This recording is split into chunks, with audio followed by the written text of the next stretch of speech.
এতিয়া আমাৰ ঘৰটো ভাঙি দিছে। এতিয়া আমি ক'ত থাকিম? আমাক থাকিবলৈ কাৰণে অলপ জাগা মিলাই দিয়ক। আৰু আমি মাটিটো বেদখল কৰা নাই, আমি মাটিটো কিনি লৈছোঁ বেলেগৰ পৰা। আমি খলিলৰ পৰা মাটিটো কিনি লৈছোঁ। খলিলে কৈছে এইবিলাক মেদি মাটি হয়, আপোনালোকে টেনশ্যন নকৰিব। আপোনালোকে আমি যেতিয়া মাটিটো লৈছোঁ তেতিয়া কৈছে যে এই মাটিটো আপোনালোকে লওক, আপোনালোকৰ একো চিন্তা কৰিব নালাগে, এইটো মাটিটো ভাল আছে। তেতিয়া আমি মাটিটো লৈছোঁ। এতিয়া আমাৰ বহুত দিন পিছত ভাঙি দিছে, আজি 10-12 পিছত। ইয়াতে 10 বছৰমান হৈছে, ইয়াতে থাকিছোঁ। আগত নদীৰ কাষত আছিলোঁ, ইয়াতে 10 বছৰমান হ'ল মাটি লৈছোঁ। এতিয়া মাটিখিনি আমাৰ ভাঙি দিছে। মামাই এইটো তদন্ত কৰিব লাগে যে এইকেইটা মানুহে মানে চৰকাৰী মাটি বিক্ৰী কৰিছে, সেইকেইটা মানুহৰ কাৰণে মানে তদন্ত কৰিব লাগে ভালকৈ।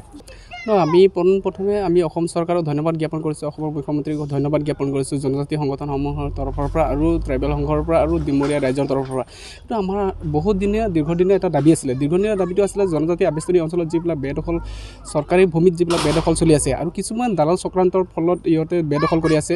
আমি নকওঁ যে সিহঁতে নিজাকৈ গৈ বেদখল কৰিছে, কিছুমান দালাল চক্ৰান্তত বেদখল চলি আছে। আৰু এই বেদখলসমূহ মুক্ত কৰাৰ কাৰণে সদৌ অসম ট্ৰাইবেল সংঘ আৰু চিচিটোৱা তৰফৰ পৰা বহুত আবেদন কৰা হৈছিলে, দীৰ্ঘদিনীয়া দাবী আছিলে। আৰু এই দাবীৰ ফলত অসম চৰকাৰে সন্মান জনাই আজি উচ্ছেদ অভিযান চলাইছে ইহঁতক।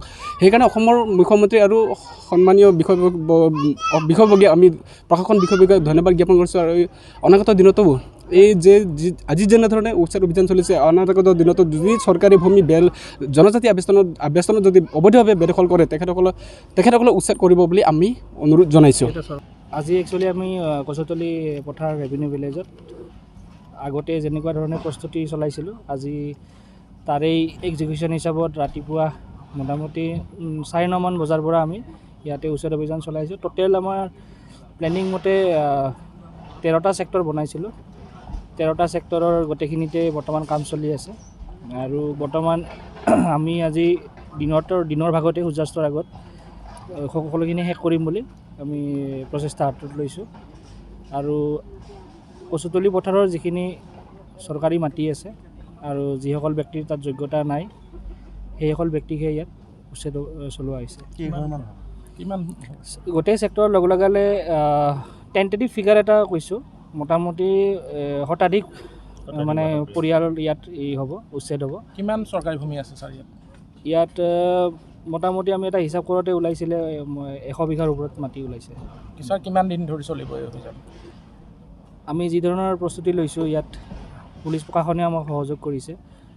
ভালেখিনি মানুহ ইয়াত গোট খাইছিলে। যোৱা 2-3 দিন ধৰি ইয়াত কুচকাৱাজো কৰা হৈছিলে, যাতে মানুহখিনিক এটা প্ৰিপাৰেশ্যন বা এটা সজাগতাৰ সৃষ্টি কৰিবৰ কাৰণে। তো ইমান বৃহৎ এটা সৈন্য বাহিনী লৈ আজি যিটো উচ্ছেদ অভিযান চলোৱা হৈছে, তো আমি আজিৰ ভিতৰতে আমাৰ এই কচুতলি অঞ্চলখিনি শেষ কৰিম বুলি আমি প্ৰস্তুতি হাতত লৈছোঁ। ছাৰ, এই ভূমিখিনি জনজাতি আৱেষ্টনী হয়। কচুতলি পথাৰ যিখন ৰাজহ গাঁও আছে, সেইখন আমাৰ চাউথ কামৰূপ ট্ৰাইবেল বেল্টৰ অধীনৰ এখন জনজাতীয় আৱেষ্টনীৰ গাঁও হয়।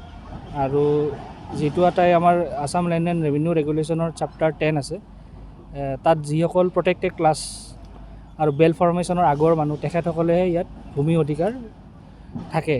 কিন্তু যিসকল ব্যক্তিৰ ইয়াত উচ্ছেদ অভিযান চলোৱা হৈছে, তেওঁলোকৰ কোনো যোগ্যতা নাই, কোনো নথিপত্ৰ তেওঁলোকে ইমান দিনৰ পাছতো আমাক যিহেতু দেখাব পৰা নাই, তাৰ ওপৰত ভিত্তি কৰিয়ে তেওঁলোকক অযোগ্য বুলি বিবেচিত কৰি আজিৰ এই আমাৰ উচ্ছেদ অভিযানটো চলোৱা হৈছে।